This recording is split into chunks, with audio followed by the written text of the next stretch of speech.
પોટેશિયમના મહત્વ વિશેના સ્પોકન ટ્યુટોરિયલમાં આપનું સ્વાગત છે. આ ટ્યુટોરિયલમાં આપણે પોટેશિયમના આરોગ્યના ફાયદા, તેની ઉણપના કારણો, પોટેશિયમના દૈનિક સેવન અને ખોરાકના સ્ત્રોતો વિશે જાણીશું. પોટેશિયમ આવશ્યક પ્રકાર 2 નું પોષક તત્વ છે. તે કોષોની સામાન્ય કામગીરી માટે આવશ્યક છે. તે મહત્વપૂર્ણ ઇલેક્ટ્રોલાઇટ્સમાંનું પણ એક છે. પોટેશિયમની મુખ્ય ભૂમિકા કોષોની અંદર પ્રવાહીને સામાન્ય સ્તરે જાળવી રાખવાની છે, જ્યારે સોડિયમ કોષોની બહાર પ્રવાહીને સામાન્ય સ્તરને જાળવી રાખે છે. પોટેશિયમ હૃદયના ધબકારાનું નિયમન કરે છે અને સામાન્ય બ્લડ પ્રેશર જાળવી રાખે છે. તે સ્નાયુ અને ચેતાઓની યોગ્ય કામગીરીની ખાતરી કરે છે. તે પ્રોટીન સંયોજન અને કાર્બોહાઈડ્રેટ્સના ચયાપચયમાં યોગદાન આપે છે. હવે આપણે બ્લડ પ્રેશર પર ખાંડ અને સોડિયમના પ્રભાવ વિશે જાણીશું. વધુ ખાંડ અને મીઠું ધરાવતા ખોરાક લેવાથી આપણું સોડિયમનું સ્તર વધે છે. ખાંડ શરીરમાં કિડની દ્વારા સોડિયમના શોષણને વધારે છે. પરિણામે શરીરમાં સોડિયમ જળવાઈ રહે છે. આથી શરીરમાં બ્લડ પ્રેશર અને પાણીની જાળવણી વધે છે. પરિણામે હાથ અને પગમાં સોજો દેખાય છે. ખાંડનું સેવન ટાળવાની અને પોટેશિયમ સેવન વધારવાની ભલામણ કરવામાં આવે છે. પોટેશિયમ રક્તવાહિનીઓને આરામ આપે છે અને વધારાનું સોડિયમ દૂર કરે છે. આથી બ્લડ પ્રેશર ઘટે છે. યાદ રાખો કે દરરોજ આપણા શરીરમાં સોડિયમ કરતાં પોટેશિયમની વધુ જરૂર હોય છે.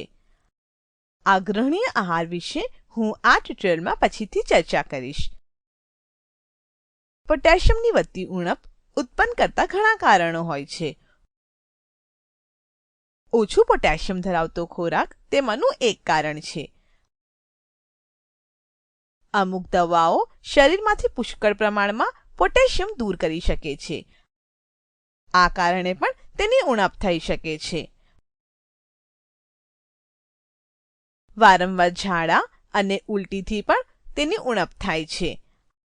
આ પ્રકારના કિસ્સામાં શરીર પોટેશિયમ અને સાથે ક્લોરાઇડ અને સોડિયમ પણ દૂર કરે છે. મેગ્નેશિયમની ઉણપથી પણ પોટેશિયમની ઉણપ થઈ શકે છે. પોટેશિયમના પુનઃશોષણ માટે કિડનીને મેગ્નેશિયમની આવશ્યકતા હોય છે.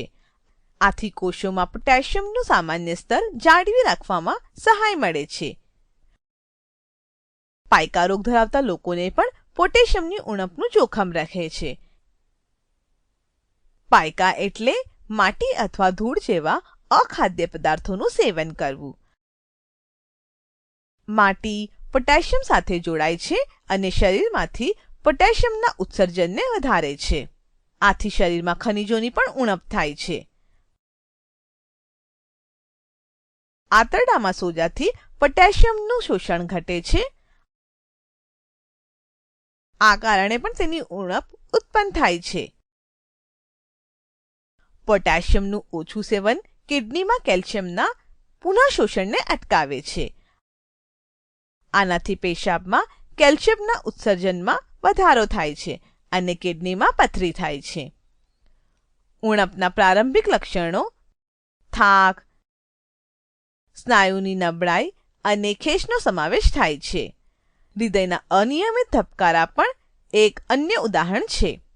પોટેશિયમનું નુકસાન ગ્લુકોઝના ચયાપચયની ક્ષતિને કારણે થાય છે. પોટેશિયમનું એકાએક નુકસાન લોહીમાં સાકરની માત્રાને વધારી શકે છે. આ ઉણપથી વિકાસમાં અડચણ અને વૃદ્ધિના હોર્મોનમાં ઘટાડો થાય છે. વૃદ્ધિના હોર્મોન નવા કોષોની રચનામાં સહાય કરે છે અને વૃદ્ધિમાં સહાય કરે છે. તીવ્ર ઉણપથી હાઈ બ્લડ પ્રેશર અને માનસિક મૂંઝવણ થઈ શકે છે. હાઈ બ્લડ પ્રેશર હૃદયરોગ અને એટેક માટેના મુખ્ય કારણોમાંનું એક છે. ઉણપની જેમ પોટેશિયમ સ્તરમાં વધારો થવાથી પણ આરોગ્ય સમસ્યા થાય છે. લોહીમાં પોટેશિયમના સ્તરમાં વધારો જીવલેણ બની શકે છે. લોહીમાં પોટેશિયમના સ્તરમાં વધારો વિવિધ કારણોસર થઈ શકે છે. કિડનીની બીમારીઓની અમુક દવાઓ પણ એ કારણ છે. પોટેશિયમ આધારિત મીઠાના વિકલ્પોનો ઉપયોગ કરવાથી પણ લોહીમાં પોટેશિયમ વધે છે. હાલની કિડનીની સમસ્યાઓ સાથે ઉચ્ચ પોટેશિયમ ખોરાક ખાવું એ અન્ય જોખમી પરિબળ છે. પોટેશિયમના ખોરાક સ્ત્રોત વિશે હું આ ટ્યુટોરિયલમાં પછીથી ચર્ચા કરીશ. શરીરમાં વધતા પોટેશિયમના લક્ષણો છે નબળાઈ અને થાક, ઉબકા, ઉલટી, શ્વાસ લેવામાં તકલીફ અને છાતીમાં દુખાવો એ અન્ય લક્ષણો છે.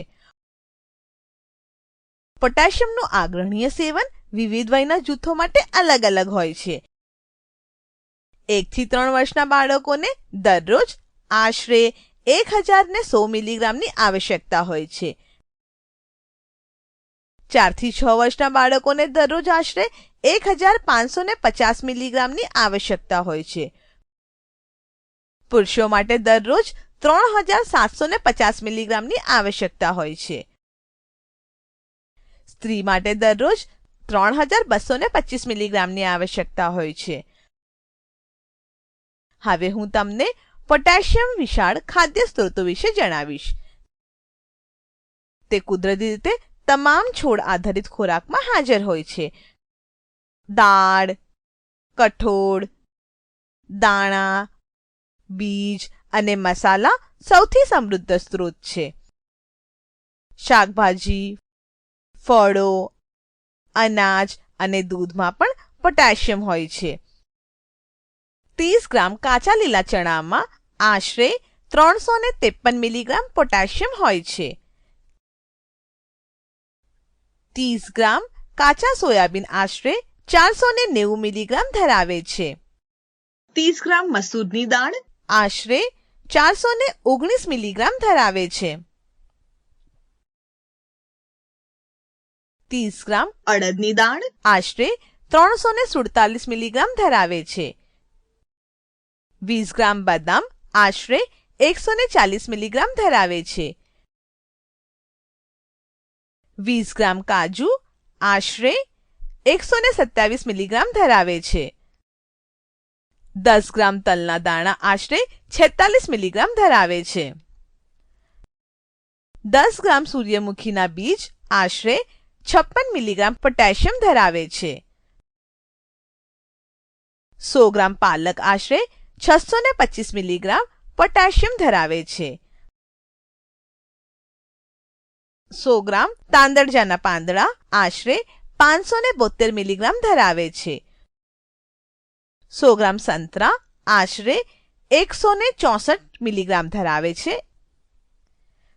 100 ગ્રામ જામફળ આશરે 283 મિલીગ્રામ ધરાવે છે. 250 મિલીલીટર દૂધ આશરે 260 મિલીગ્રામ પોટેશિયમ ધરાવે છે. સમાન રીતે અમુક મસાલા અને ગરમ મસાલા પણ ઉચ્ચ માત્રામાં પોટેશિયમ ધરાવે છે. 5 ગ્રામ હળદર પાવડર આશરે 118 મિલીગ્રામ ધરાવે છે. 5 ગ્રામ મેથીના દાણા આશરે 46 મિલીગ્રામ ધરાવે છે. 5 ગ્રામ લાલ મરચું આશરે 112 મિલીગ્રામ ધરાવે છે. 5 ગ્રામ કાળા મરીના દાણા આશરે 74 મિલીગ્રામ ધરાવે છે.